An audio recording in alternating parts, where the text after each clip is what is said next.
Every day, you essentially pay your dues by doing the harder thing when it's the right thing to do.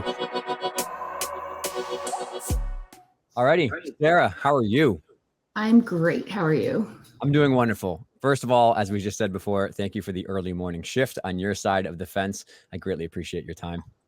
Thank you so much for having me. I'm really excited, and I've been a big fan and advocate of yours for a long time. So I'm having a little fangirl moment here. I am very flattered by that. Trust me, as someone who just lives in his little apartment and tries to read books and help people, that's really all I go for.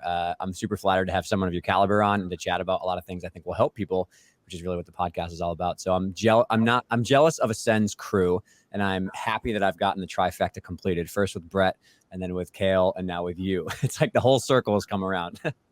We're pretty lucky to have such a great group of people working with us. So I feel lucky to be on your podcast as well.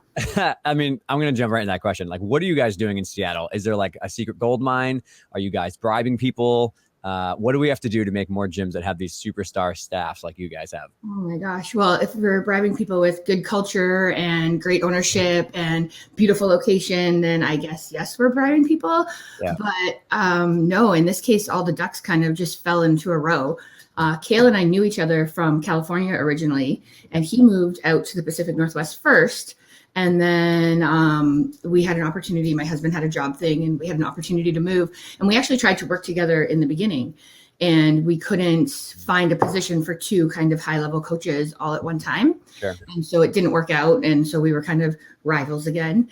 And then COVID hit and things kind of shifted and changed, and that changed. So it was kind of cool because it was something we had talked about, and then we kind of let go, like, oh, it's not going to happen. And then it kind of fell into our laps. So that was a kind of a blessing in disguise of COVID. Yeah. And then for Brett, that just like fell into our laps perfectly. He was out here visiting family, and I kind of was just like, hey, if you come all the way out here and we don't see each other, like, we're not going to be friends anymore.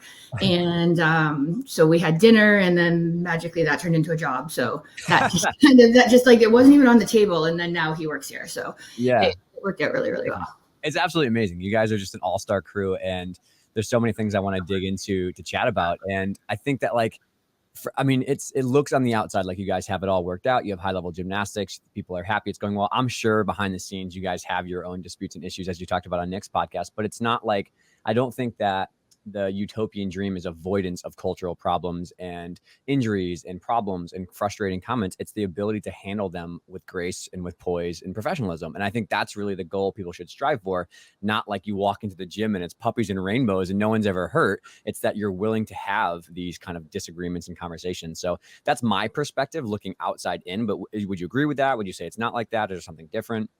I would say you're exactly right. Obviously we're all really driven, motivated people, and we have big opinions because you don't work as many hours at a high level as we do. If you're just like, oh, I'm going to go with the flow today, like, that's not it.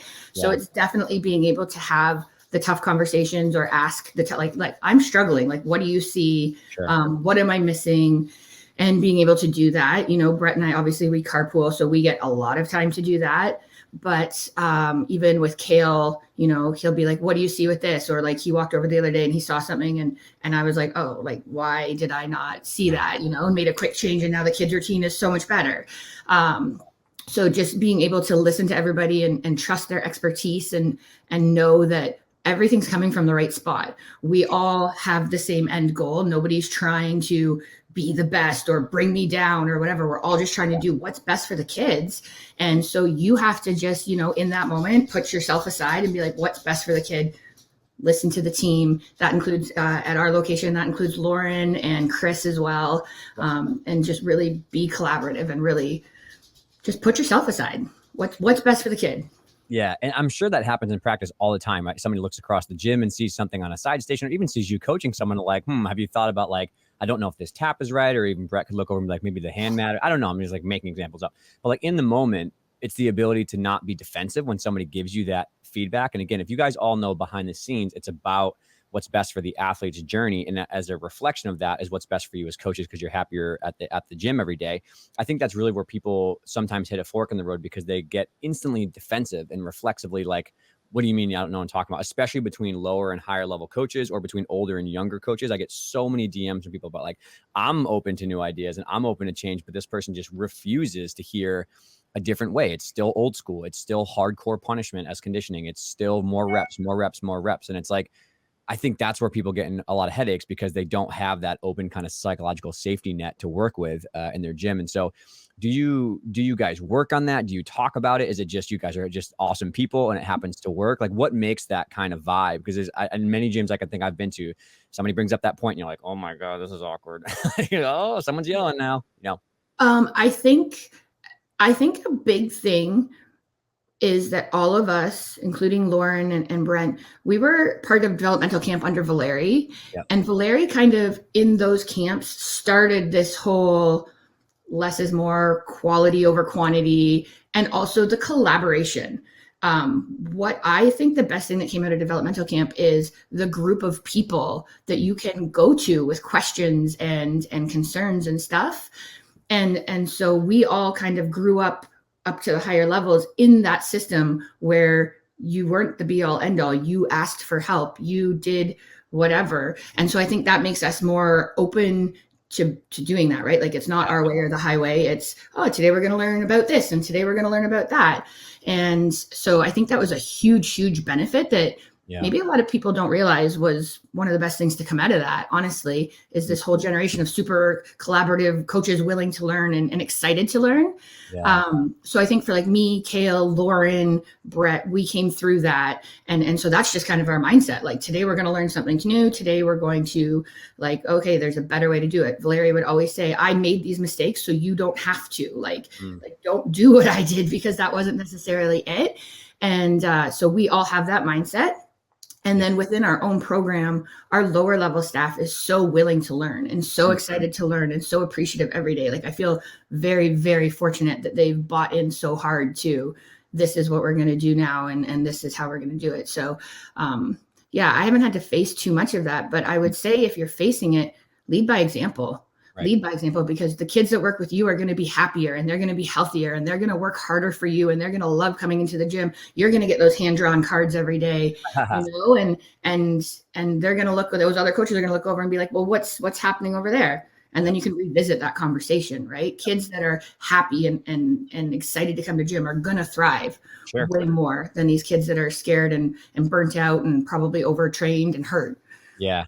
Yeah, I'm really happy you mentioned that about the developmental system and stuff, because I really think, and this is my experience from like the 2013-14 era when, I was just starting out as a medical provider. I was an idiot, right? Let's just be honest. I made so many mistakes and I had a big ego. But when I worked with some of those really high level coaches, what I think people call like the old guard or like the traditional coaches from that era, it was very cutthroat. It was very standoffish. I've always make the joke that I feel like I was at a 7th grade lunch table. I felt like it was just like hiding secrets and kind of like talking behind people's back. And I really think the perception of elite gymnastics from social media and other places is that it is that still this hardcore cutthroat mentality where nobody shares secrets and you're not friendly, you're not open to learning. And I think I can honestly say in the last 5 years, especially, that what I've noticed is a big change in that kind of like what you're saying is a group of new coaches that are open to learning and they're willing to talk and work with medical professionals and work with strength coaches or work with other coaches. And I really wish that people would not just go by stigma and just say like, oh, elite gymnastics, hardcore, they ruin kids. Everyone's bad. They burn people out. And I don't think that's true. And I'm happy to hear that it's been changing and that it's going that way because I don't have that inside look into it. And so what you said, Valeri led by example and part of that. And he's been openly someone who says, I've made mistakes in the past and I need to change and move on now. But is it that common? We all admit our mistakes and realize it needs to be changed. Is it the things going on in the culture? Like what is making that change turn over in the elite system? I think it's a couple things. One, Valeri really fostered like a sense of team and people that were part of his system. So we kind of came in 2012. Marta was still in charge, but we were under them.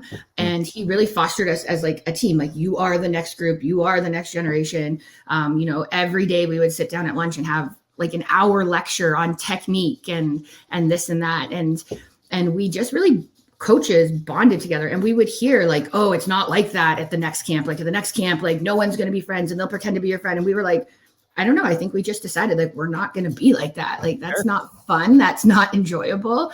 And we really just are good friends. Like Cleo Washington was in Delaware. She's now in Northern California, one of my best friends. I talk to her almost every day about gymnastics, about life, about whatever. We send TikToks all the time. You know, you got to have your people. Kale was another one of those people. Brett was another one of those people who just, you know, they were good people. They had good brains, and you knew that they were living what you were living, and they had kind of the same philosophies you had. And we just kind of bonded that way. And I think that's part of the culture too. We see that it can be done differently, right? These kids, the goal is to make happy kids who become functional humans through gymnastics. Gymnastics is the vehicle to help these people thrive in life. And they are not only gymnasts, or they're not gymnasts first. So you want them to come through the sport. And my coach did this for me. Like, I look back and I'm like, I had a great time at the time I spent in the gym with Gord. Like, he made that fun, and I value that time. And I hope that my gymnasts look back and feel the same about me. And I know Brett feels the same, and I know Kale feels the same. So, you know, it's a culture shift. It's people above gymnastics. It's people above sport, or people through gymnastics. Yeah, that's really well said. And I've been thinking a lot about this lately as I kind of, my work migrates more kind of to the bigger picture. Is it's really all about what you tolerate or what you allow to happen in your organization is what becomes the standard, right? So 10 years ago, in those hardcore days, when you had people who were cutthroat mentality, this is the only way, that becomes what everyone kind of gets conditioned to do. So if you are leading by an example of yelling and screaming and pushing through injury and hiding injuries and covering things up and talking behind people's back, well, that becomes the accepted norm, and everybody else sinks to that level of morals, right? And so I think now with what you guys have done, what it sounds like either at Ascend or what was happening in Devo Camp, is when you change to, like, you put your foot down, it's like, no, we're not going to do that. You know, we're going to be respectful towards people. We're going to be growth mindset. We're going to be open to new ideas. We're going to collaborate. That becomes the new norm. And it's like, the people who don't fall in line with that either indirectly feel uncomfortable and kind of make their way out, or you have a hard conversation. You say, hey, listen, we're moving in a different path here, and you can get on the boat and you can drive with us and paddle, or this is not a great fit, and we're going to find a different way to kind of do this. And I've had that happen in our gym with coaches who, like, we kind of put our foot down and say, like, hey, we're going to change our culture. No one's happy. And they're like, this is crazy. You're an idiot. You know what you're talking about. Like, blah, blah, blah. You're ruining gymnastics. And it's like, okay, well, there's the door. There's plenty of gyms we can help you find a job at, and we'll see you down the road. We wish you nothing but the best. But I'm sure that happened with you guys too. But it's awkward. It's hard. It's uncomfortable to admit your mistakes. It's not fun. It's easy to take the path of least resistance and just slide into the same old thing you've always done. So it's a huge credit to you, and it's a huge credit to Kale and Brett, but also I think a lot of other coaches who go under the radar in our world that are amazing people doing awesome stuff, and they get painted by the same brush of these 1 or 2 or 5 or 6 monsters who really deserve to not be in our sport. And I think we have to do a better job of highlighting people like yourself and Kale and Brett and everybody else I've had in the podcast to be like, hey, there is a way to do this for better. So that's a soapbox rant, but I don't know, that just comes to mind when I think of the 3 of you guys. To be clear, I'm definitely not perfect. You know, it's a work in progress every day, but we're definitely trying to do it for the right reasons. And me specifically, you know, as a younger coach, for sure, I was, you know, this is how we're supposed to do it. And this is what, you know, and there was a few nights where I went home and I was like, ugh, I don't feel good. Like, I crossed the line, but you learn from it and you grow from it, and hopefully you don't do that anymore. Yeah, so. Absolutely. And I think that covers the coaching side really well. Like you mentioned about, you know, how you find the right group of people. And we've had other discussions about, like, you know, if it's not working and you want to change someone's ideas, what are the steps you can go through? Like, have that hard conversation, talk to your superior, talk to the person. And then finally, like, is this a good fit? Do I want to be this gym? And I think the biggest thing I've taken from you and Brett and Kale in our discussions, and many other people that I've talked with, especially at the Division I athlete level, like people who are kind of putting athletes there, is they're willing to sacrifice for their betterment. They're willing to sacrifice. Like, Kale drives an hour to work, he said, right? Like, you guys have gone out of your way for Con Ed. You guys have gone out of your way to be with people and move across the country who are going to be better for your health and better for your development. And I do the same thing. I drive an hour to work to get the best medical mentorship ever. But I think that's a problem that people have, is they say they want change, but they're not willing to make sacrifices and do the work. And so can you maybe speak to some of the things that you found valuable as a younger coach going out of your way to do, or some other techniques or things that you guys have done to try to build that great team atmosphere at Ascend out West? Okay. What have I done? Okay. So again, I was really fortunate to do camp with Valeri, huge educational experience, lots of time away from home, lots of travel. I'm originally from Canada. And so the coaching system there, think they renamed it, but at the time it was called like the NCCP, and you actually had to take courses, and you had to take, there was theory, there was technical, and there was practical, and you had to go and sit in a classroom. You had to have hands-on spotting. Then you had to complete workbooks after that were supervised by your superior coach and signed off on and stuff. So, I definitely did a lot of that, which was very educational. And I think gave me a good leg up on planning and lesson planning and being organized and having kind of a yearly perspective, like this is not just what we're doing today, but if I want to accomplish this by January, I got to do. So I think that was very good. When I was very young and, like all those, the old school coaches, they still accomplished a lot, but they had all those videos out, right? And I own all of them from I have a huge DVD library that I can no longer watch because I don't have a DVD player. Nice. But, I had all of those, and just going into the gym early and sitting and watching and listening and learning. And even when I started going to classics and doing hopes, I would go sit in the training senior session and watch, like, what are they doing? How are they doing it?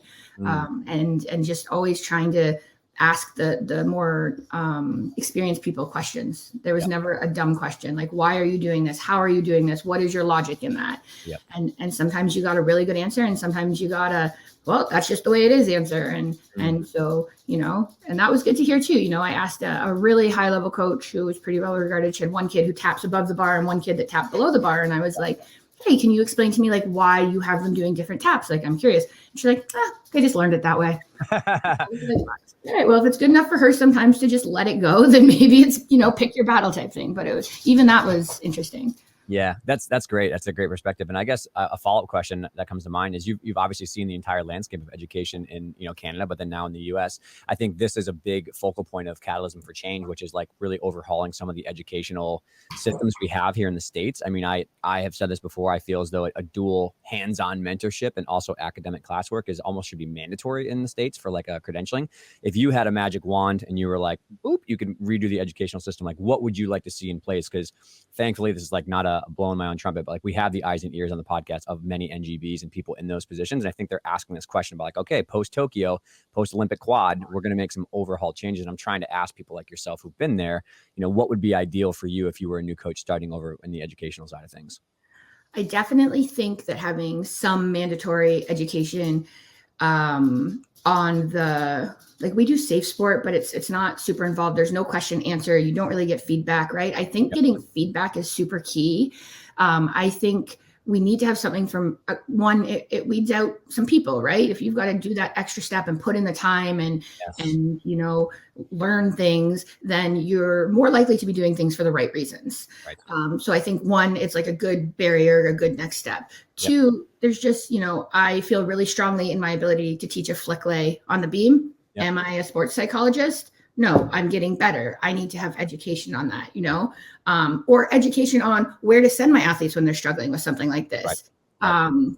I think we try as gymnastics coaches to be a master of all, and we're not. I mean, some people are far better than others, but I think having more education, one, points out what we don't know. Right. Oh my gosh, I don't know anything about that. And will help us to send our athletes to get better care in those things, strength and conditioning, nutrition, sports psychology, all of those things.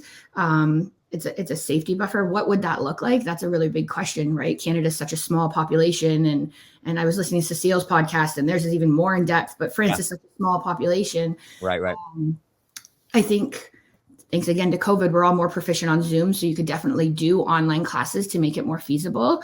Yep. But I think there should be some some technical, some practical, some theory for sure. I don't know. I felt like Canada's model was really good. Yeah. It was really good. We had hands-on spotting. You had to pass.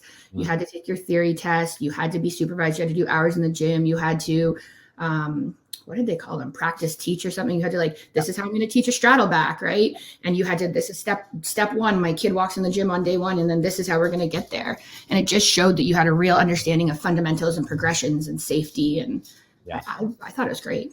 Yeah, I agree. I think that's kind of the best gold standard way to go, is to have a half didactic and a half, clinical, I guess, approach to it. Is not that you need to know exactly how to teach a technique, because as Brett and you have said, there's billions of ways to teach a round off. Like there's all things, but you have to have the critical thinking skills to work your way through a problem. And you also have to have the safety at a low barrier to entry, right? That's what like all medical stuff is, right? Like don't kill anybody. And after that, can you critically think about how to help somebody? And I really think that's what we need in the gymnastics world is like there's some safety stuff that you should really be aware of on how to spot and how to like set up drills in a class and stuff from the rec level all the way to the high level. But then after that, it's like, can you analyze a problem with critical thinking and either say you don't know and find the right people, or have a series of things to start with and be like, let's try this, let's try that. Because that's really all we ask of people. Be nice, work hard, it's basics, just basics. Yeah. But I agree. And I also think that too, I think we need a lot better. I think sometimes the rec level, the pre-comp level gets thrown under the bus a little bit, like the side, like the excels and stuff like that. I think they get kind of thrown off the island because they're not the high level stuff. But where do you think a kid learns a handstand? Where do you think a kid learns a round off? And you just said it so well, is like your staff at Ascend gets equal as much attention as like the level 10s and elites. And so that's something I really wish I would see better, is better education for those lower levels who are usually like part-time people. They're kids, they're just coming out of school, they're really having a tough time. And I think sometimes we throw them unfortunately under the bus a little bit. They're the most important people in the program, and that's where we're working on it right now. That's actually like something we're tackling right this second, because like you said, they're kids and they're young and they know, but they're not confident and they're not willing to like get in there. And so but they teach that very first cartwheel. They teach that very first round off. They teach standards and expectations. Like that's the kid's first taste, right? Yeah. So if you just let them willy-nilly do it, I have a very talented little girl, and I saw a video on her mom's Facebook the other day of her round off back handspring, and she fully hurdles with one arm up and one arm down, and this very talented little girl still hurdles like that right now. And like we talk about it every day, every turn, but when she was 5, she did 7 million round offs with like crazy hurdles, and now that's sort of what we got, right? So if we get those pre-team coaches and those rec coaches to believe like you are the most important person in this gym, and by you doing a fabulous job, like you make my job so much easier, and you are vital. So getting them to understand that and buy in and be excited.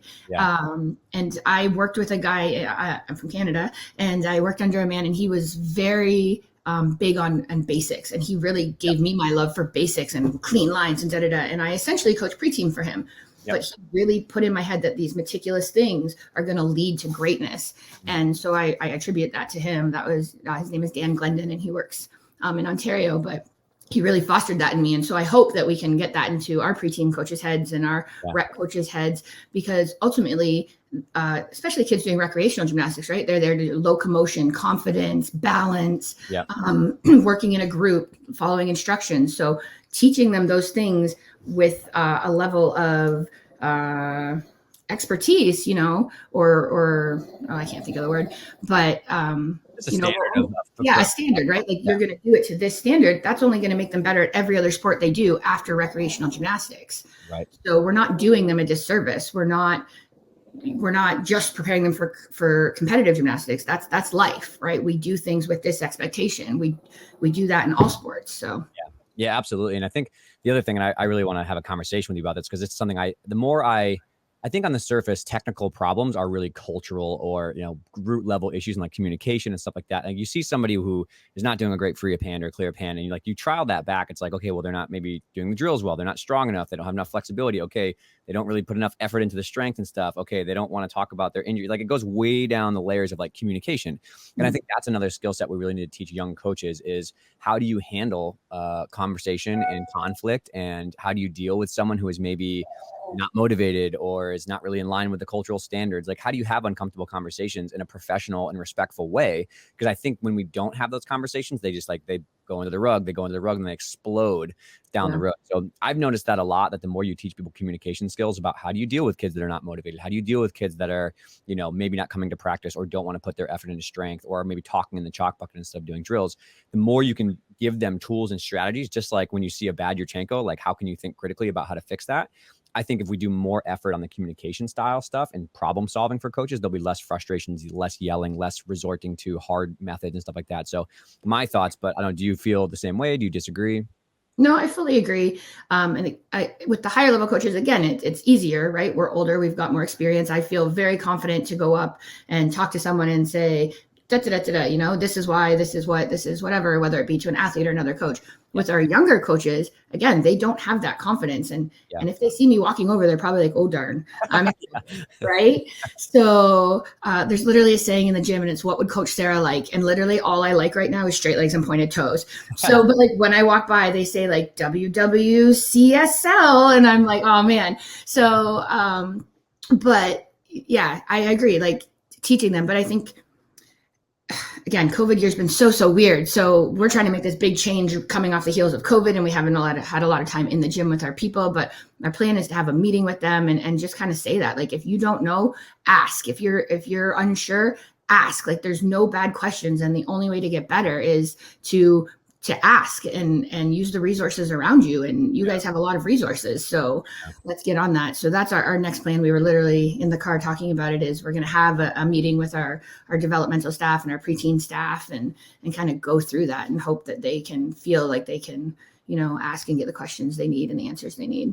Yeah. And I'm so happy you said that. And I think it speaks to something I've noticed in your guys' culture, but also many other high performing cultures, is how do you build trust and respect, right, between a staff where you can do that? Well, one is that you role model, you value their education, you want to help them, but also you role model the positive example you want in the rest of your gym and in the world. And so this happens with senior staff to junior staff. I've noticed a lot, because I do a lot of con ed and treatment or mentoring stuff for the lower levels as well, is like, if they're scared of you, right, they're like, oh my God, Sarah's coming over. But like, then your first interaction is like, hey, what's going, like, can I help you? And then they ask you a question, and you're not like super defensive. You're not like attacking them. Like, I think a lot of old school coaches, unfortunately, got the bad rap because new coaches come in or someone has a question and they get pushed off to the side and they say like, you're an idiot. Like, that would never work. Or like, no, we're doing it like this. Like, we're never lifting weights and this is how you do it. You need 20 routines and blah, blah, blah. And so instantly they're like, okay, I'm never going to ask Sarah a question again. But if you're open and you're warm and you're understanding and you communicate, they're like, whoa, I can't believe, Sarah, they probably view as a very, high level coach. They respect a lot. And it's like, wow, I can't believe Sarah took the time out of her day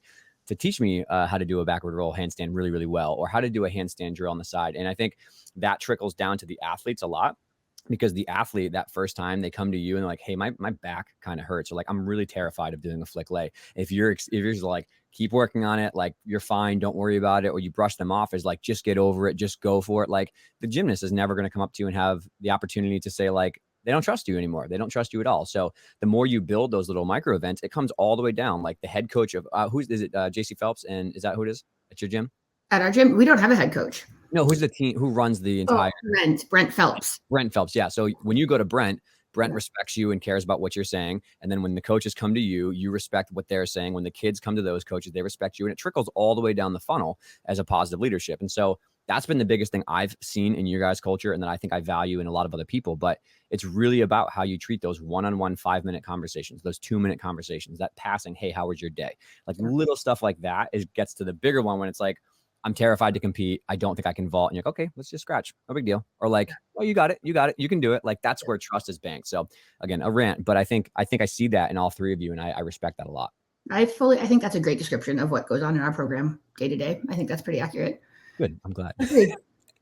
And on that, I kind of want to obviously get to more fun topics, but this is just a great flow of conversation, is now talking about like the gymnast side, right? How you guys interact with the gymnast. Cause I just saw a video of, I think it was, I couldn't tell with the mask on, but it was Kale, and this girl was flipping a souk, and she went so excited. She was so happy, right? Her first flip ever. It was amazing, right? Like, that's why we do it. Exactly. And it's not about the flip and the score. It's about all the work that goes up to it. But I think that's another thing that I noticed in you guys, I noticed in many people, is you celebrate the smaller wins and the athletes who are maybe not that level 10 D1 commit, all the way up to the athletes that are maybe doing that. And I think you guys being willing to celebrate a souk for the first time, that was super exciting.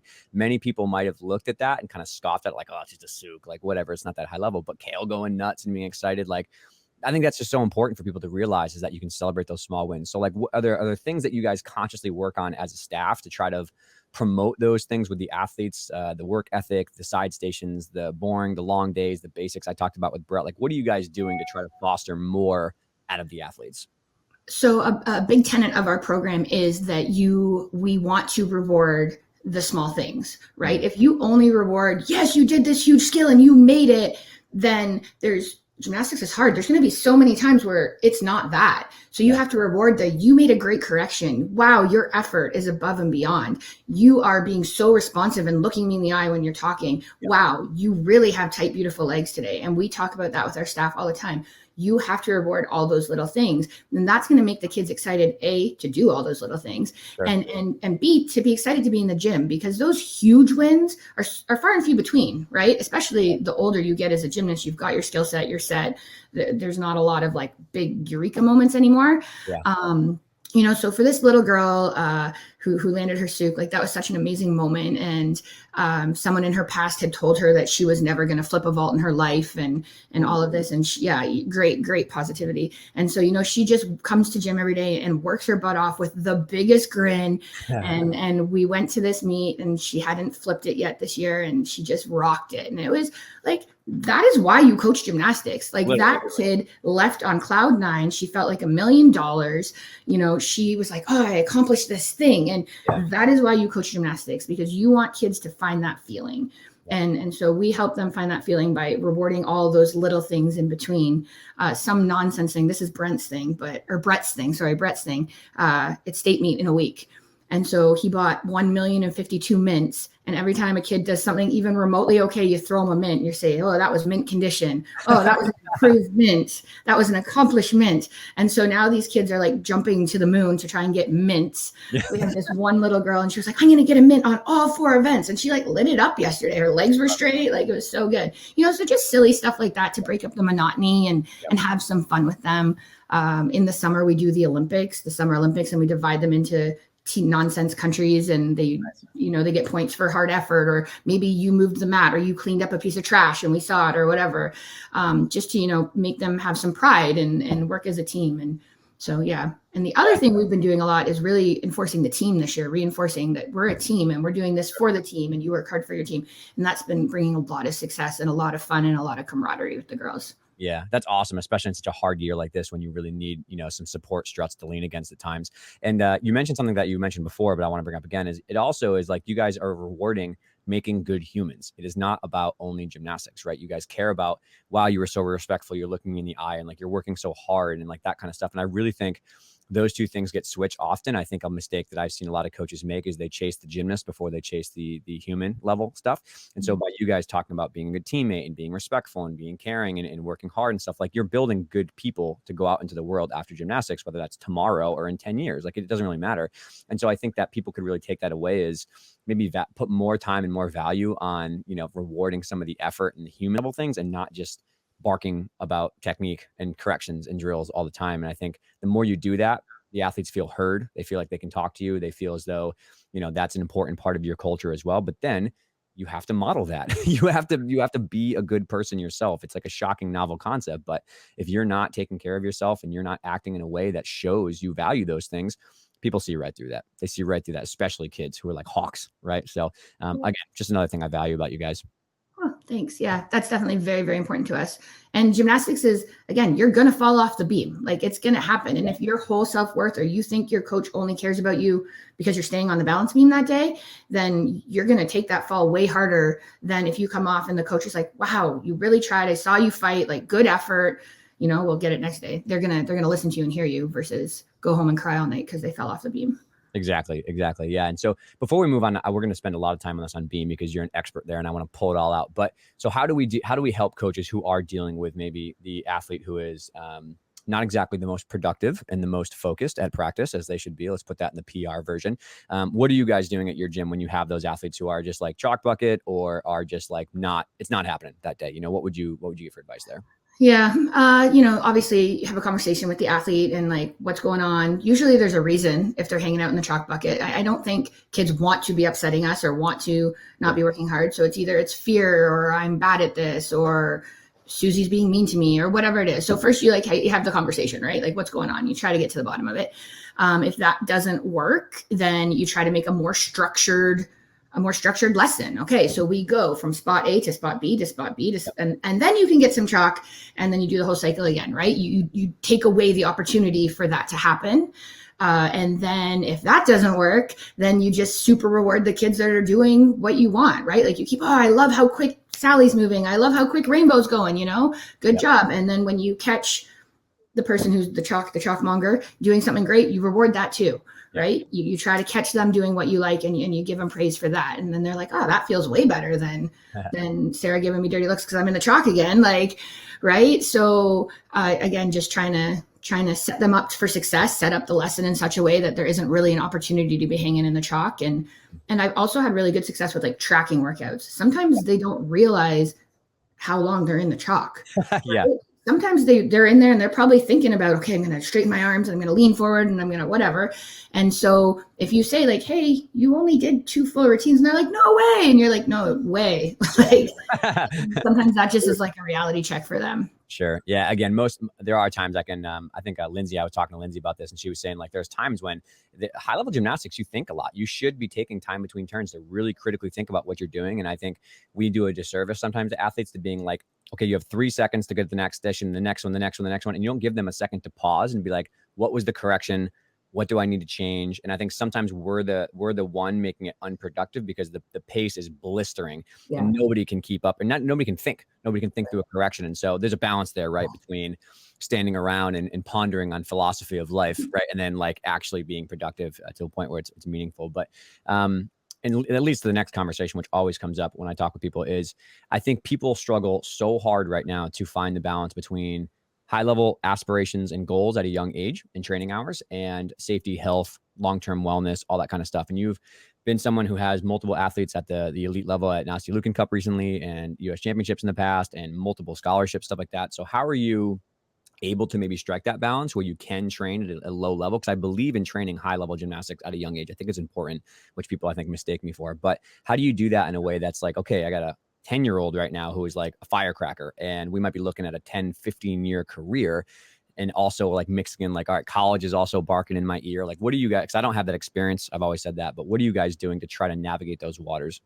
Yeah, I've definitely grown a little bit in this, but the first step is communication. You need to be communicating with that kid, and she needs to know to be communicating with you.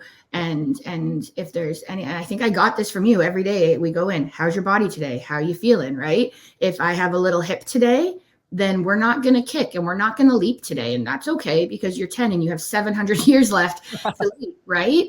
But if I do a hamstring or I do a something now, that's going to shorten our window. So communication is number one. Number two, I don't do a lot of numbers. I really people are probably like, Sarah, like, let's go, you got to do more, but I don't. So I'm just going to say beam because we're going to talk about beam, but like flick legs, right? You can only do so many. That's a huge arch. Young kids aren't necessarily confident, so they're not jumping as much so that they can engage their core. They're relying on their flexibility. So if I just do 10 of these a day, how many bad turns have I taken? How much damage have I done? So I'm not going to do a ton of numbers. I am going to do a ton of handstand step downs to landing position. I am going to do a lot, maybe like off of a block to a lower surface, a lot of like modified stuff, but I'm not going to get on the beam and just be like, you're going to make 5 in a row and that's that. An assignment for me would be 3 in a row or 5, max 10 tries would be like, that's a very normal assignment for me. So if it's an off day, we're not going until you do it. Like it's an off day, that happens, that's okay.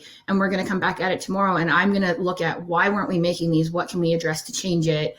And go from there. So that's something that I've grown into. You know, it used to be everybody has to make 6 routines today and I don't care. And, you know, I will win because I'm the boss. And that's just not realistic every day. Yeah. And some coaches are going to disagree with me that that's not a thing. And that's okay. We can disagree and that's fine. Yeah. But in my program, that's the way it works. So, what else with little kids and just getting them to believe in themselves, right? Like for me, gymnastics is so much attitude and belief and confidence and knowing like when I step up, I'm trained and I know how to do this and I can do this right now. Yep. And I think that goes a long way in getting them to have more success and feeling good about what they're doing and having longevity and enjoyment. Yeah. Yeah, absolutely. And I will back you up 1,000% on the medical side. Is I have so many athletes, unfortunately, that are in that kind of 10 to 14 window and they're on the elite track, the D1 track, whatever. And it's like back fracture, elbow OCD. And I'm like, okay, tell me through like what happened the last couple of months. What happened? It was like, well, beam, we start with 10 series and it's like non-negotiable. And then we have 5 more routines. It's non-negotiable. And I stand on the beam until I do it right. And if I don't do it right, I'm on a time clock that I have to do a routine every couple of minutes. I have to do every couple of minutes. And there's no negotiation. There's no communication. I say my back hurts. They say, good luck, like figure it out, go ice, get out of my face. Like, like you're wasting my time. It's ridiculous. It's this crazy mentality. And it's like, okay, well, now we have a back that's broken for 6 months. And so now what do we do? Elbow OCD, same thing with vault.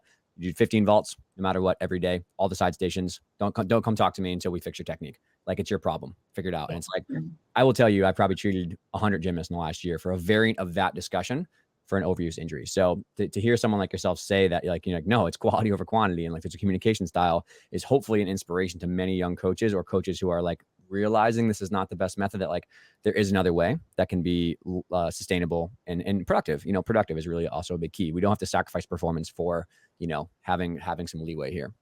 Well, and I think if once they get to college, right, it's all about, how many super healthy kids are in college right now, which is another problem, but like, it's about management, and they need to learn that. Like, you have limited hours. You're not going to have endless time on the beam to get your assignment done. Yeah. So you need to learn to get up and, okay, I get 3 turns to get this done. And that's what I'm going to do today. So it's a skill for life as well.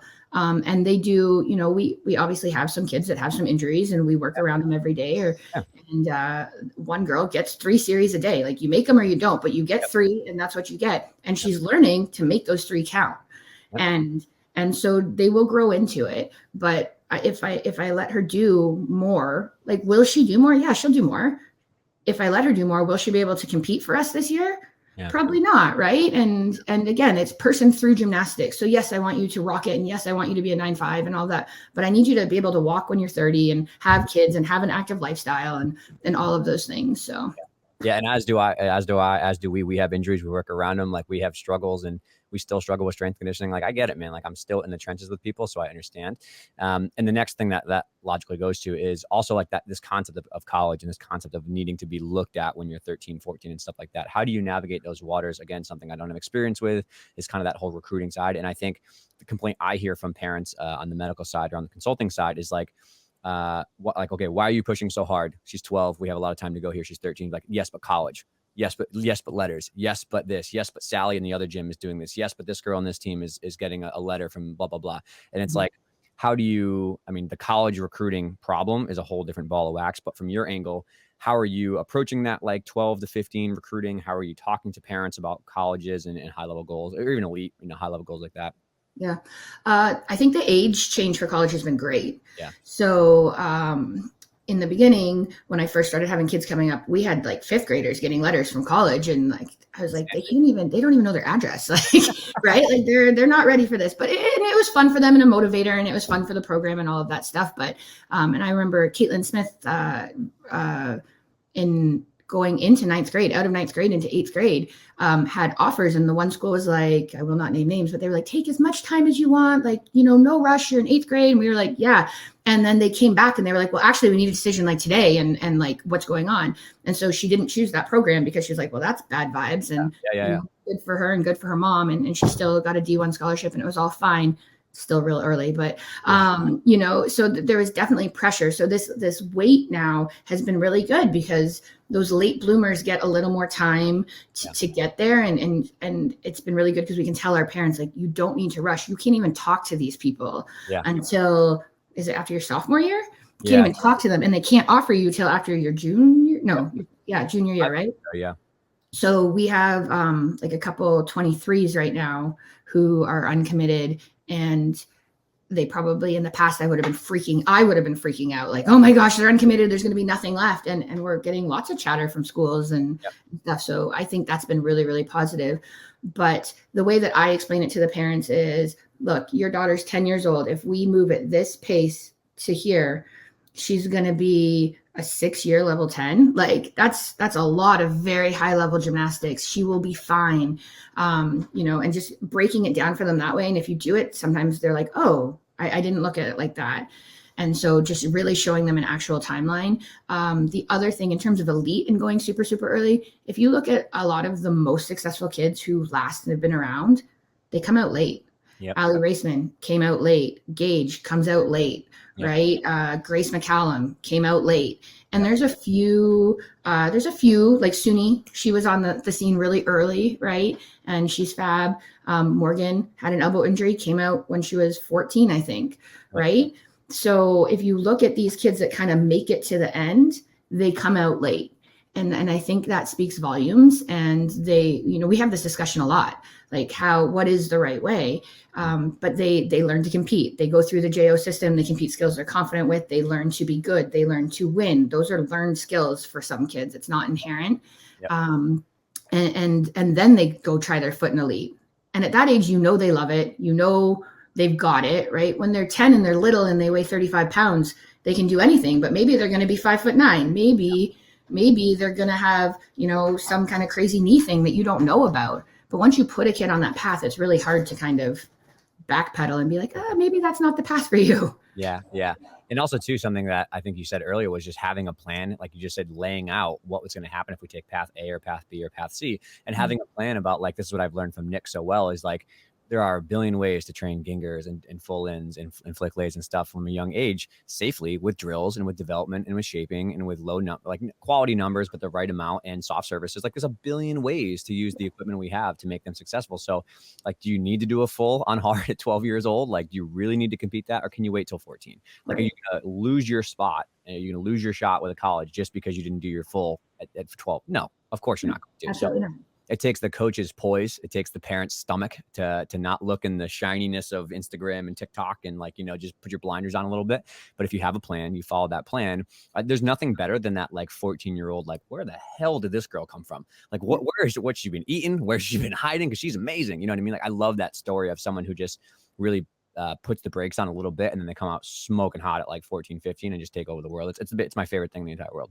It's your favorite thing. Yes, that's cool. That's fine. No, but I think there's a lot to be said for that. And again, for me, that was a learned thing, because you have a young hot kid and they can do it. Yeah. But should they do it?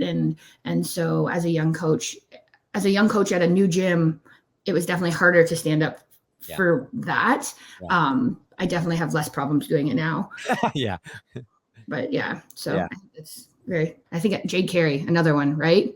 Yeah. So phenomenal. She's killing it right now. I just watched her bars and I was like, wow, she's gotten so good. And, like, who's a better example of just an amazing relationship of, like, Jade's dad and, like, the way they interact and, like, their love for each other. It's amazing. And Riley now getting such that great success that, like, makes my heart just melt to be like, yes.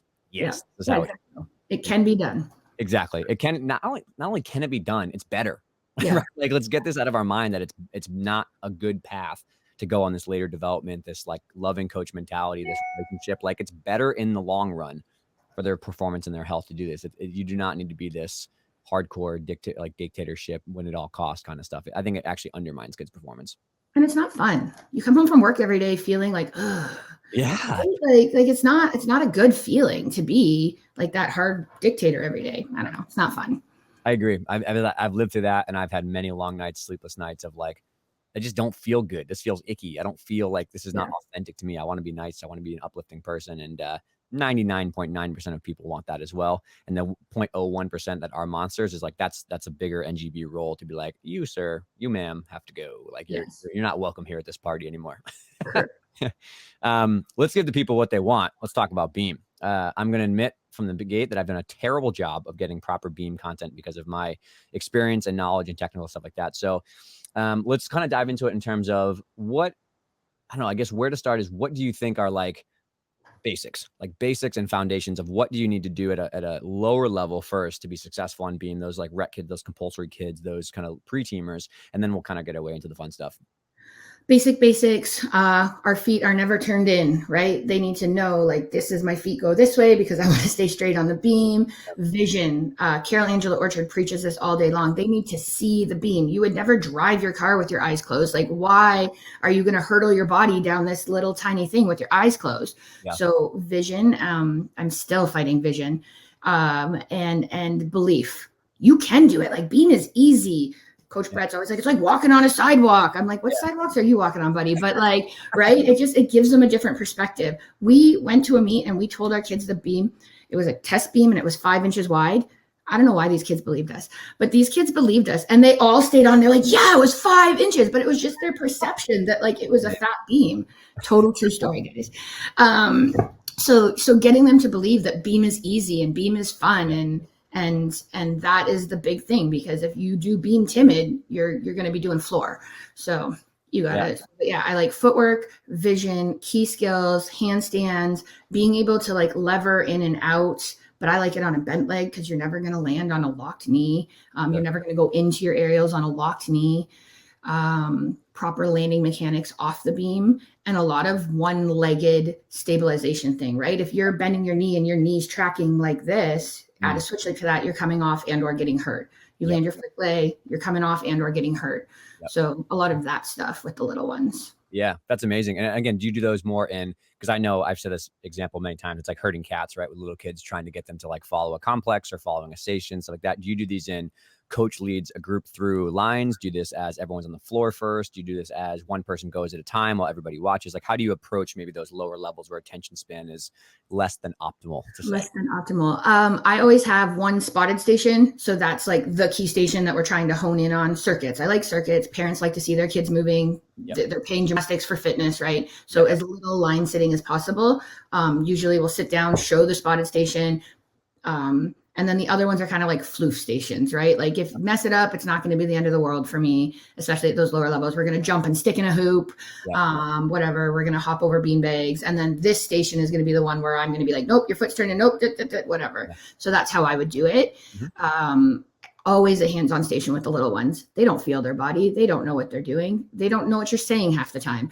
So just always reinforcing what you want with them. So that's how I would do it with the little kids. Yeah, that's great. I love that kind of stuff. And let's talk about maybe like the mid-level now. We're talking like, 6, 7, stuff like that, starting to dance and back handsprings and advanced leaps more, like real dismounts, like starts to get a little bit more spooky, starts to get a little bit more, this is hard, this is scary a little bit. So how are you introducing some of those like kind of bigger skills, quote unquote, to these athletes, especially when they're like in that 10 to 13 or 8 to 13, where they're like pretty timid about some of these things? Yeah. Well, hopefully you've developed really strong basics and like they've learned to love beam, right? They see what they're doing, but I'm big on stacking the beam. So Kale's completely anti this. He hates stack beam, but I love stack beam because when you're standing on the high beam, that is a totally different perspective with your vision than standing on the low beam, right? So giving them that confidence that I'm going to be okay. There's 700 mats here and it's a low beam, but it looks different. I love that. And then you take a mat away and you take a mat away and you take a mat away. So I'm really big on stacked beams. This year I let the stack stay a little too long, but that's, good things. So that would be my thing. And I also always reinforce with them, like, guys, these are like level 4 and 5 skills on the beam, right? A back handspring step out was in the level 5 compulsory. They're putting a side aerial back into one of them. You are so far beyond these skills. This is just, you do it on the line, you do it on the line all day long. Like, let's get on the beam. For me, beam is an attitude. Like, they need to believe that, like, I got this. I'm the boss of the beam, right? Beam is an attitude. So I start with that. And then lots of uphill stuff, up onto panel mats, up onto, we have like little or skinny panel mats. Cecile showed me up onto low beam, which I was like, why didn't I think of that? That was genius. So she starts on the floor and they back handspring. So the hands have to be right, but whatever. So that was really cool.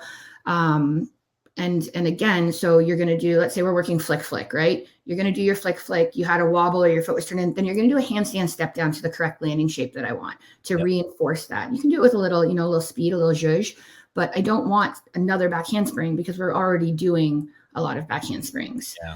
So just kind of trying to monitor how many you're doing, and giving them the opportunity to make the correction in a slower, safer kind of way, taking the fear away. Okay, this is what she wants. This is what I'm going to work on, and then add the speed back. Yeah. Yeah. I love that. You kind of led my next question is, I can't think of another event that's more prominent in terms of like, people are confident, people are going well until they split the beam, until they miss their hands in a back handspring. Right. And so like, then the walls kind of come crashing down and fear becomes a really big issue. So whether we're talking about, I don't even know, back walkovers to, back handsprings to layout step outs to crazy stuff like fulls, should someone take a spill, having a big fear come up, what are you doing to help them get over that mental block? Like, I couldn't, if I had a dime for every time that I had a DM about like, daughter has a mental block on beam, what should we do? Like, I'd be a millionaire, right? So what are you doing kind of in that situation? Okay. So the first step I would ask, like, okay, did you see your hands? Did you see your hands go on the beam? 9 times out of 10, no. Well, okay. Like, obviously, you need to see your hands. And for a lot of kids, that's enough. Oh yeah, I didn't look. Like, I'm going to look at my hands and I'm going to go again. Okay, maybe you got a really bad beam burn. So like, yeah, I didn't see my hands, but I'm not going to go again, Sarah. Like, good luck. Yeah. So I would put them back on the line. They're going to be successful. Put them back on the low beam. They're going to be successful. Stack the high beam. They're going to be successful, right? Just break it back down to where they can be. But you have to go where they're going to be successful. if every time, if I'm like, no, just do it, and she keeps not going, I'm only reinforcing to her, I can't do this. This is hard. I'm scared. And you can't do that. Right. So you've got to take her. And if it's all the way back to the floor, it's all the way back to the floor. And honestly, I had a kid who ate it on a back handspring and stopped doing back handsprings on the floor. And so we had to take it all the way back to the tumble track. And that's okay. That's okay. And you just reinforce, this is normal. Everyone has fears. It happens to everyone. They already feel bad. They already don't feel good about it. So just reinforcing that everybody goes through something like this and breaking it all the way back down. If it's really, really bad, sometimes just step away from it for a minute. Okay, here's the alternative. This is something else we can do. Let's work for this. And I've never not had a kid come back to that thing. I've never not had that. Sometimes it's just like, oh, this isn't easier at all. Like, this isn't what I thought. And they choose that, or just having that break from it and moving on lets them get back there. So you can't bully them into getting over a fear. They're not being fearful on purpose. You took the words out of my mouth. You can't make them do it. You can't force them as much as you want them to. And I think sometimes there's, like you said, they're already frustrated, disappointed, scared. They have enough in between their ears going on. They don't need us barking at them too about like, just do it, or like, like get over it, blah, blah, blah. Like, I think you have to be empathetic here and be like, this may take a day. This may take a week. This may take a month. This may take a season, all that kind of stuff. And so like, if you show that compassion and you show that like, hey, we're going to figure it out. Here's what we can do in the short term to maybe get around this or fix it. Here's what we can do maybe in the long term to make you a plan. The person instantly is like, okay, all right, I have like an idea about how to approach this. So, I mean, do you follow that approach? Do you have timelines? Do you have a certain number you'd like to see someone step up every day from beam height or things of that nature? Or is it kind of just like when it comes, it comes? I've done it both ways, right? Some kids really thrive on this is the plan and this is that and this is that. Some kids really freak out like, oh my gosh, tomorrow I'm going to have to go up a beam, and they come in already decided like this isn't going to happen, right? Yeah. So you kind of have to know your athlete and what works well for them. And so for some kids, I have we call it a ladder. Yeah. Okay, I'm going to do 2 on the floor, and then I'm going to do 1 on the low beam with stack mats, and then I'm going to take the stack away, and then I'm going to go and do it on the high beam, right? And that works great for them. For some kids, that doesn't work. Okay, you're killing it today, Susie. Like, yeah, I think it's time to move it up. Like, let's do it. And that works for some kids as well. So I don't, just like there's multiple techniques to teach something, I don't think there's one right way to get a kid to go through it. And that's kind of the art of coaching, is trying to figure out what works for each athlete and being willing to do that and do what works. Just because this has worked for me in the past doesn't mean it's going to work for me right now. Yeah, I like that. Very well said. And a natural thing I had just popped in my head is I think I was guilty of beam and bars, of over spotting some of these fears and trying to get someone through, and you crutch them, right? You make them a crutch. And so Nick has taught me how to develop these things with drills and hands off. Like, there's a time and a place for spotting, don't get me wrong. But like, I think I made the guilty mistake of just like either wanting to do it for them or being a part of it or wanting them to be successful, or maybe it was ego and I wanted to spot, and like I was spotting them through, and then you never get away from, being there or standing there or having just like the pinky finger spot on their lower back, right? Like, so do you spot, do you not spot these things? Do you, I mean, it's a complex, probably. Yeah. I really do not like spotting on the high beam. It's above my head.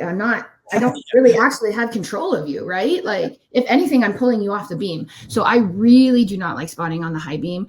In the past, we have spotted at this gym. And so there's some kids that need it, and we're getting better, but I haven't gotten rid of it for everybody. So, I think there's one kid I have to stand there every day for her first back handspring. And I'm like, well, we're both going to die if you fall right now. Like, I haven't said that to her, but like in my mind, I'm like, please don't do it. Dangerous. Yeah. So I don't love spotting on the high beam. On the lower beam, I don't mind, getting a landing and making sure they're straight and like whatever, or it's your first time doing an Anodi and you're probably not going to open your eyes. You're probably going to close your eyes and pray. Catch me. Yeah. But like, I hate the start button on the high beam. Like, I don't love that. Yeah. I call it the start button. Like, okay, you can go now, my magic finger. Yeah. But I don't. So I'll spot on the floor all day long, the laser beam a little bit, but if you can do it, you can do it. And me standing there on the high beam is really just going to mess you up, because that's not within my strong zone, right? Like, you should spot, this is really bicep tendon. Like, it's just not good. So I don't love it. I would much rather stack a beam all day long. Yeah. But and again, it's one more thing for them to think about, right? It's one more thing to worry about. And then they're looking for you. Exactly. And like, we had a kid who we spotted, and then we went to the meet, and like, just out of habit, she like looked behind her, and I was like, no, like, that's not a thing. And then she, we all laughed about it, but like, that really happened. Obviously, again, every kid is different. And if she really just needs that, then that's my job to do it, even if I don't love it. But I don't think spotting on the high beam is super safe. Yeah, I would agree. We try to get away from it as much as possible. And again, learning from coaches who I've learned the wrong way, and I've seen the negative ramifications of over spotting someone, and then you never get away. It becomes a toxic symbiotic relationship for high beam. So I love that. The next logical question, which I get a bajillion emails about too, is like flexibility for beam and kids growing and losing their hip flexibility. And obviously I have a lot of work here that's been maybe helpful, but like people are still trying to find like these dang switch leap angles, these dang leap angles are low, like these back legs are bent, these front legs are straight. So what are you thinking about for flexibility? What are you doing on a daily basis to try to encourage some of this stuff to develop? Yeah. First, I would tell them to look at all your content, because you got a lot of great stuff for like hips and all of that stuff. Leaping is a lot of strength and coordination too, right? You got to be able to get up off your leg. You've got to be able to jump off one leg, land on one leg, and be confident. And I think on beam leaping in general is fear. They're afraid to split the beam. They're afraid to jump high enough to have enough room to snap and land and all of that stuff. So just lots of single leg jumps and getting as high as you can and all of that nonsense. For flexibility, I do Thera-Band work every single day. I do some form of Thera-Band kicking every single day. I don't think you need to have 200-degree oversplits to be a great leaper. You need to have great active flexibility. You need to have quick legs. And sometimes the most flexible kids don't have those quick legs. So the Thera-Bands help with that too. I never do ankle weights. Science has shown us that that's not good. So I never do that. And I've banned them in the gym for leaping and running and all of that stuff. But yeah, every single day we do a Thera-Band circuit. If you check our Instagram, I put one up most Fridays called Flexible Friday. We do, you call them reptile slides, right? Just hip stomach, mobility. You do, what do you call them? I call them like turtle lifts. They lay on their, where they like lay down and they put their back leg up and they do this. So they have to learn to engage their glute to get their leg up instead of their low back or their ribs. So we do a ton of that stuff. A lot of the shoulder circuits, I's, T's, Y's, W's, all of that stuff. The shoulder circuit, you do eccentric pull-ups. So you can have that nice line for your aerials and your all of that. But yeah, we do a little bit of that every day. They come to beam every day and do a quick 5-minute stretch before they do anything. And that's how we kind of make sure everybody gets it in all day long. Yeah, it's so much about consistency, right? Like there's about 47 studies I could cite that are like, do things consistently and it works, not like do things consistently based off a proper, you actually know what the problem is, not going crazy on oversplits and not yanking on kids. And I think this intuitively, but I'm curious your thoughts and please disagree with me, but I actually don't believe that a kid needs 3 full square splits to be successful in women's artistic gymnastics. I think it's good to have, but you're not going to not be successful if you don't have an oversplit right, left, straddle on both sides. I also think it's impossible to get perfectly square hips on a full oversplit because of the way our hip sockets are designed. So that's my opinion based off what I've read and read. But do you agree? Do you not agree? Please disagree if you do. I fully agree with you. I think we've got national team members right now that don't have 3 full square splits. So I'm not going to name names, but that's a full thing. And you would know better than anybody about the way our hips are designed that you're not going to get a full square split. And from what I've read, the kids that can probably have hip dysplasia. They do. And long term, that's going to become a big issue. So I think a lot more. So I unfortunately had an athlete with hip dysplasia, and she was beautiful and flexible and wonderful and all of that stuff. And that was kind of my first experience with it. And now I've learned all along, she should have been doing more strengthening. She should have been doing no oversplits, right? She could already do that. So I think more education on that would be super helpful for a lot of people, or people should seek that information out. But that's kind of like my hill I'm dying on right now, actually, is like, no, she's flexible. She doesn't need to do that. We need to do more holds and more lifts and more all of that stuff. But no, I especially think you need to be quick. You need to be quick and dynamic and strong. And then you can kind of fake the rest. You'll hit 180. You need to be moderately flexible, more flexible than like the regular person in life. Yes. But you don't need to be rhythmic flexible. You don't need to, you just be flexible enough to be safe. I would say strong is more important. And I would say strong is more important on beam. You need to be able to take a one-legged landing. You need to be able to get off one leg really fast. You need to be able to punch the beam and then land safely. The older I get, the more I think you need to be strong to be good on beam. I would agree 100%. And it's so funny the way this day is working out is the negative is that I'm unfortunately treating 2 elites with huge hip surgeries that are dysplastic and did not have this optimal environment of coaching or leadership or whatever else it is. And they are out for 8 months with massive hip surgery. So I can't go into it, but they literally had to break and like reposition their pelvis and put screws in. So it's like, it's real, man. It's real out here. Like when you're making flexibility circuits, we're not messing around. Like if you don't know the anatomy a little bit and kind of know what the science is saying, like it can come down pretty heavy and hard. So please take that with a grain of salt and learn from you, Sarah, and other people on Ascend's Instagram channel, but also like peek at what I have. But also the positive is that I'm actually, after this podcast, interviewing one of the world leading experts in hip dysplasia and hip rehab for this exact reason, to kind of share with about like, okay, what does this really mean for us? How do we know from the medical side, but also the coaches side? So hopefully in the next month, depending on the timestamps, we'll have more information out for people on this. That's cool. Yeah, I think it's super important, especially so many coaches are like, she can't do the middle splits. And I'm like, she probably can't do the middle splits. Her like, bones are different.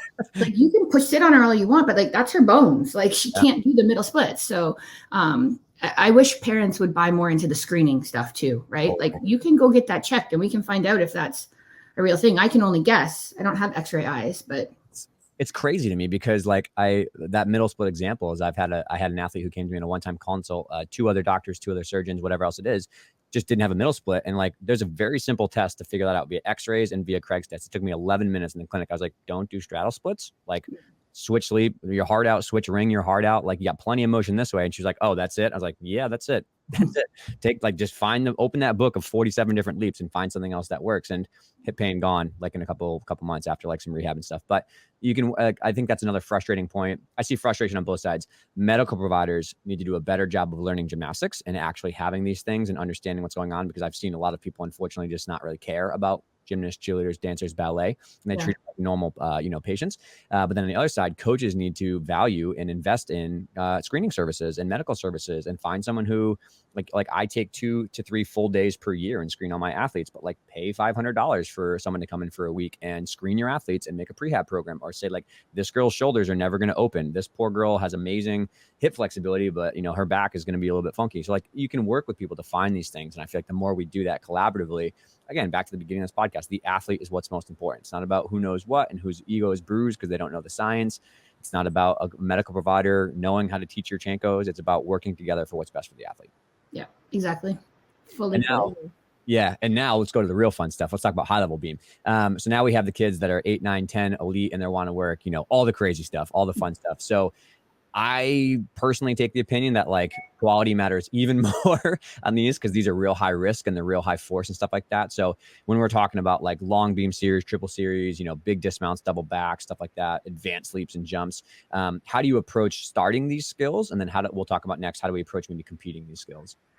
So starting the skills, it starts when they're little, right? We start with our connections. We do I make all my kids do everything. We land in a lock, we do 1 to a lunge, and we do 1 to, I call it a point, but it's like a lunge with their back toe tucked under, right? So it shows that you've got stability on your front leg. Yep. So you do all your skills and they all land in that position right up to standing layout, step out. Yep. And at my past gym, all the way up to flick lay, you landed them all 3 ways.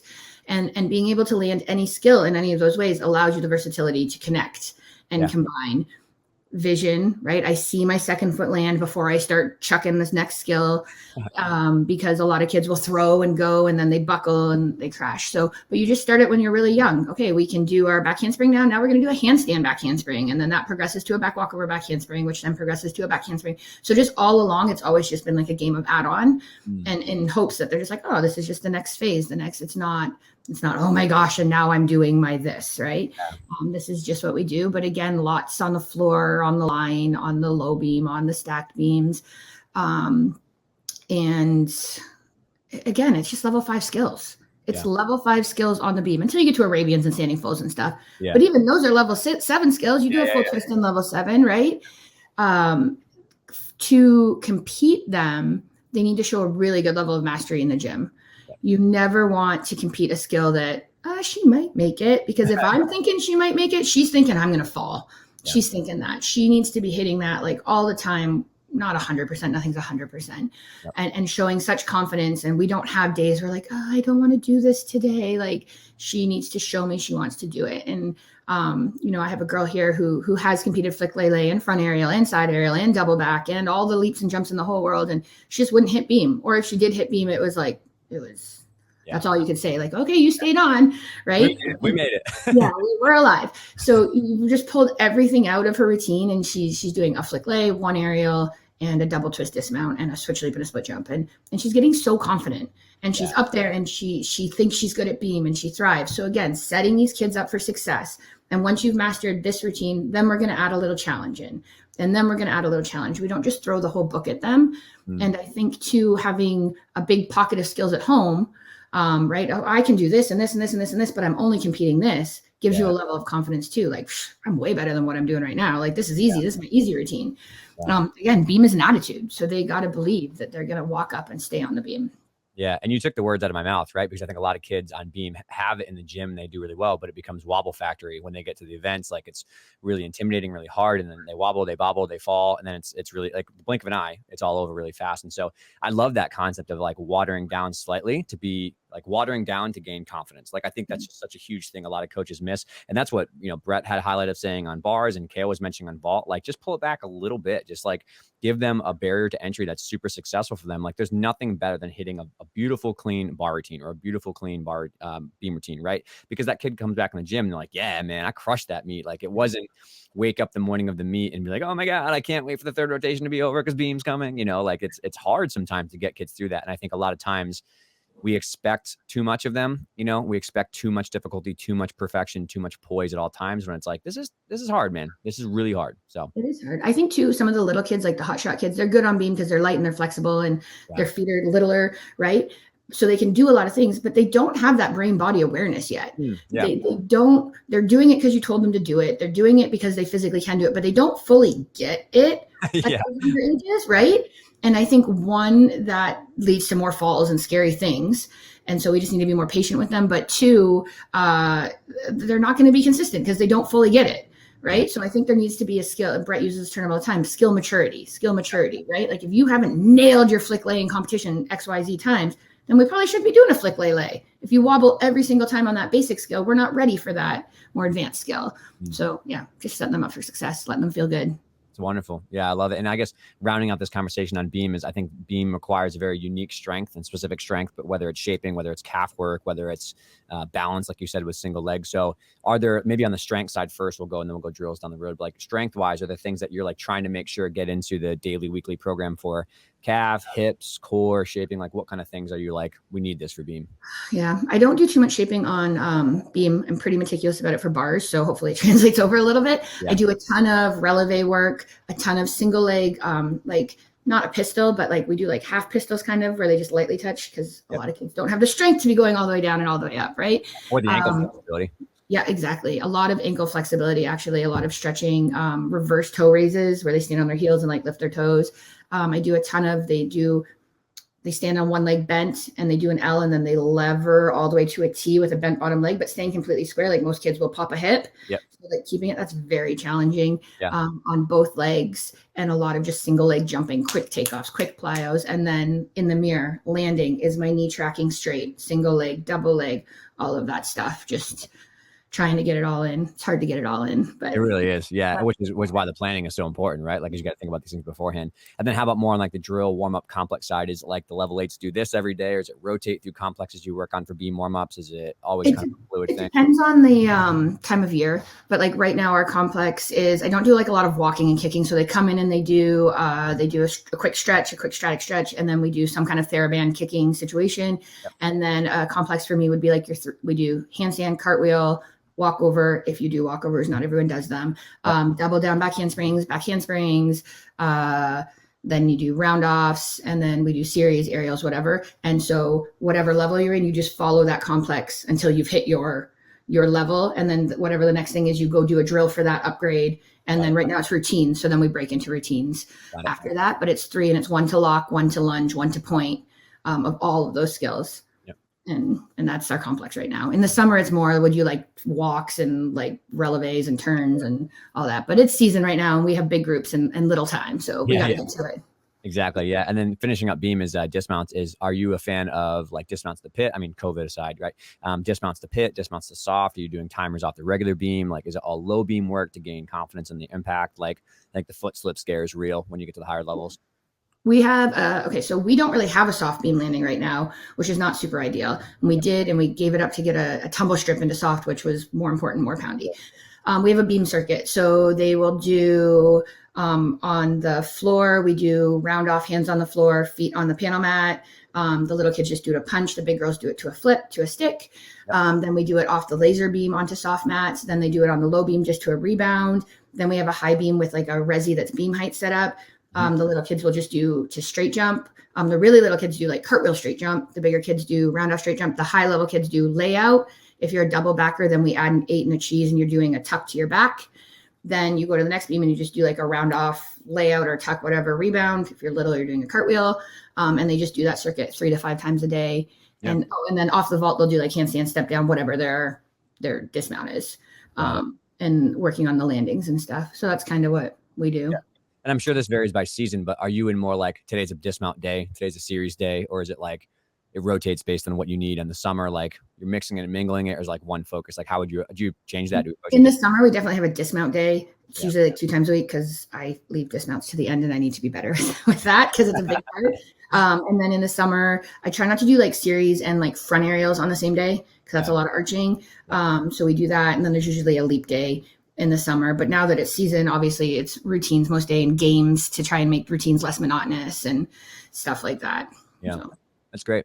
Yeah. And I guess my last question I want to have for you is, I know you're a big advocate and a fan of like planning and periodization, and you think a lot about this. So like, how do you develop your kind of approaches to, let's just say like a JO season or a club season? Let's not talk about a league because it's got a lot going on. But are you thinking like, do you take a big step back after the year is over and be like, what do we need? Are you thinking about like, you're just kind of taking it as it comes more fluidly because you're trying to go on the fly? Like what's your approach to planning the entire year and breaking that down into like events? Yeah. Okay. So normally after a season, I would like sit back and be like, what worked, what didn't work. And that's why having it written down is so good, right? So you can be like, oh, I did this and that didn't work, or it did work. And then kind of reevaluate and go from there. And you want to, okay, this is skill development phase. We're going to start putting parts together and see how it works. I want my routines done by this phase. Like that. This year was a little different because we weren't sure if we were going to have a season or not. And we were kind of not sure if we're going to finish the season. Yeah. Right. And, so we were like reticent to even compete. We were like, we're not ready. Like, it's worked out. The kids rose, like good job, kids, you rocked it. But, so this year was a little wild, we were trying to do the best we could with Zoom and whatever. But, normally, after a season, we would sit down and just talk about it. And it'll be really cool to be able to sit down with like Lauren and Brett and Kale this year. And as a team, really be able to look and have other people point out like what they saw and stuff as well. Yeah. That's great. And then is it based on like, you have 4 chunks of the year? You're like, okay, summer, preseason, competitive season. Is it more just like you go by months? Do you go like, how do you break down the bigger chunks of like approaching the season? I go by months, but like within those months, I kind of make them sections, right? So JO season's done in May. So then usually like the rest of May is kind of like fun time, play time, decompress time, right? What do you want to do type situation? And then starting in June, it's like hard work. Okay, these are your goals for next year. We're going to And then usually by September, October, I want to start putting pieces together. Not so much on beam. Beam is pretty easy to put a routine together, I feel like. But like on bars, you definitely want to start building that endurance and growing it together and stuff. And then we start competing in December, right? So by November, you should be pretty confident and feeling good at what you're doing. We kind of still train upgrades all year long in hopes to like slide them in here or there. It's fun. Yeah. Yeah. It keeps them fresh too, right? Otherwise it's so monotonous and boring for everybody. Oh yeah. Coaches included, right? Yeah. Yeah. And great. And then just bound to the last little piece of it is like, what do you guys look like for training hours? Like, do you have, it's by age, it's by level, it's by ability, it's by goal. Like, how do you break all that stuff?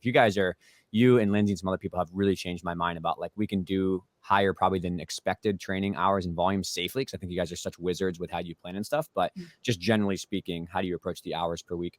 Okay, so we have kind of 2 situations going on. We have just our regular JO kids. They go to school every day. They train from 3:30 to 8, Monday through Friday. They get their weekends off. And then they have break in that time slot to have a little snack. So they do all 4 events and conditioning every day, plus a warm-up within that time frame. Then we have another handful of kids who want to do hopes or elite or whatever. And so they also come in 3 days a week. And actually, that's a lie. They come in the morning, Monday, Wednesday, Friday, and do 9 to 12. And in that time, we're doing a lot of extra stuff. We're doing handstand shaping. We're doing strengthening. We're doing trampoline. We're doing just stuff that we don't have time to get done. But it helps with that path, right? Just a little extra. And then on Tuesday, Thursday, they do 2 to 6. So they get to go home a little early and have dinner with their families and stuff. And they still get their weekends off. Love it. So weekends off. When I first moved here, I was like, I don't know, guys. I don't know about weekends off. And it's probably the best thing. So The kids get to be real kids. They get to go have sleepovers and do other things. And then they come back fresh and ready to work on Monday. Yeah. But yeah, some of our kids do a lot of hours. And then some of our kids are actually on the equipment 20 hours a week, which is, not excessive. Yeah.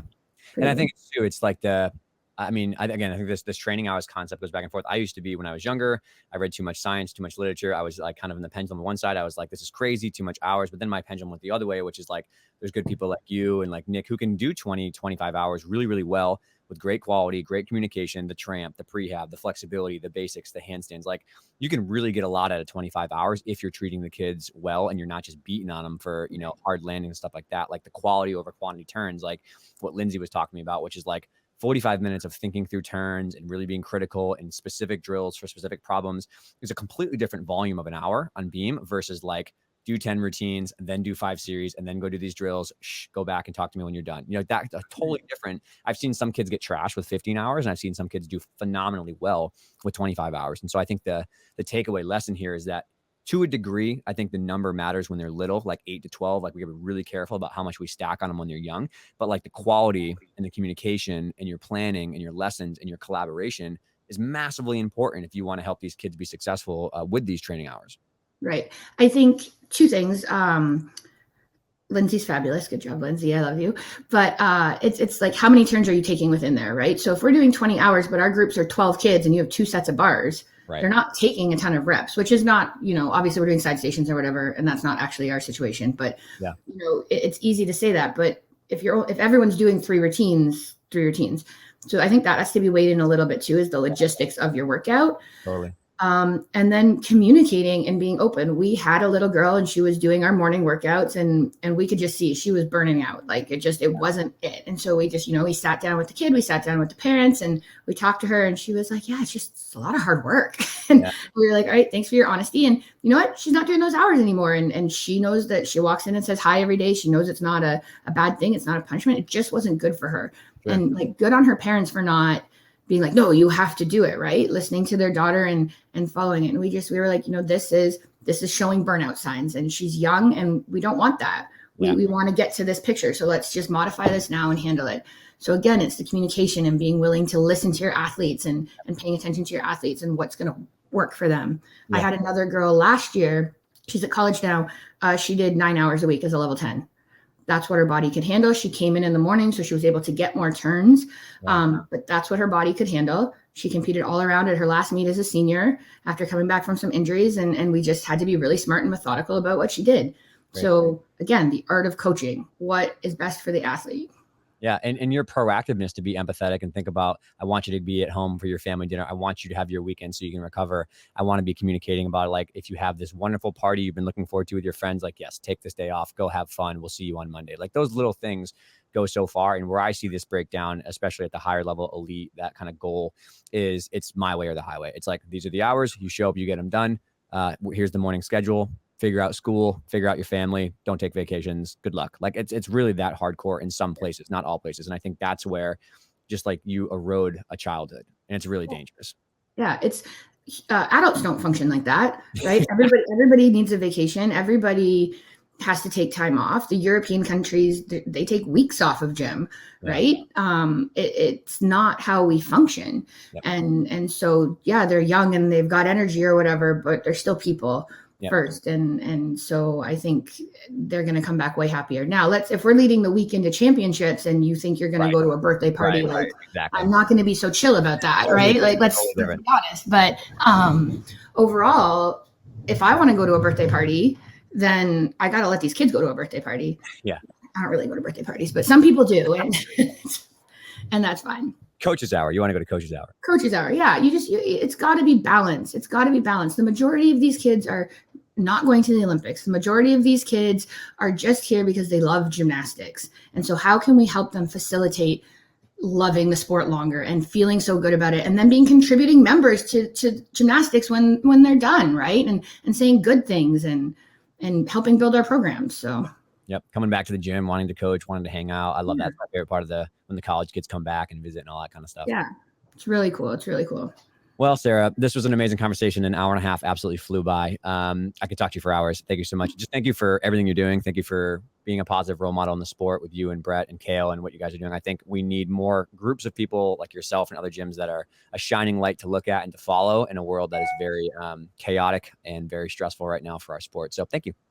Thank you so much for having me. It's been fun. And thank you so much for all this work you do for gymnastics. It's great. I am happy to do it, but we'll put this together and hopefully come out in the next month or so. Perfect. Thank you. All righty. Have a wonderful day.